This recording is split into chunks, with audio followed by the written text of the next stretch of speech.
Umarangkada na po ang ikalawang bugso ng taas singil sa toll ng NLEX simula ngayong araw. At nakatutok live si Rafi Tima. Rafi!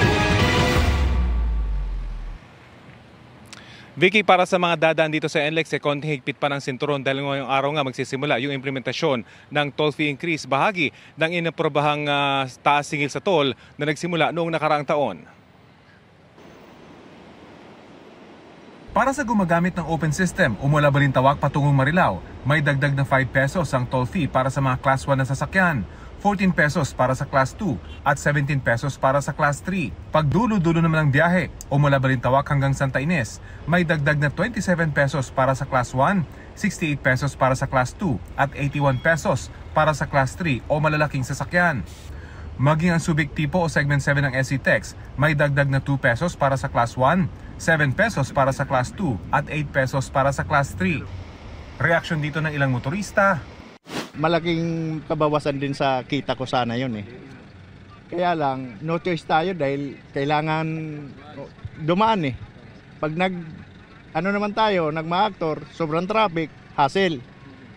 Kaya sana last na tong pagtas na to. Kung sana po bumababa, pati diesel, okay lang po sana. Yung kita nyo tumataas ba? Hindi rin po, mabawasan po eh.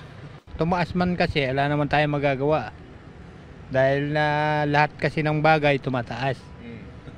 Ano pa magagawa natin, sir? Pero nag-i-improve naman ho ba yung serbisyo? Pansin nyo? Okay naman, sir. Okay naman.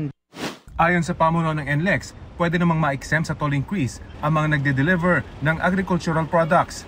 Ito ay sa pamamagitan ng Toll Fee Increase Exemption Program ng Department of Agriculture, Department of Finance, katuwang ang mga expressway operators. Ang intent po nito, sir, is in the hope na makatulong siya sa pag-stabilize po ng prices ng food.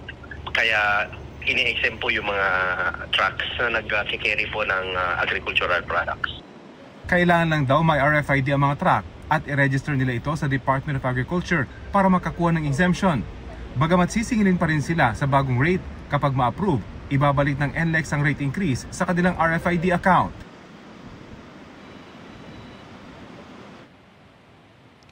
Vicky, ginigit nga ng NLEX na hikayatin itong mga truckers na nagde-deliver ng mga agriculture products na mag-register na sa DA para ma-avail itong exemption. Malaking katipiran din daw ito, lalo na para sa mga araw-araw na gumagamit ng NLEX.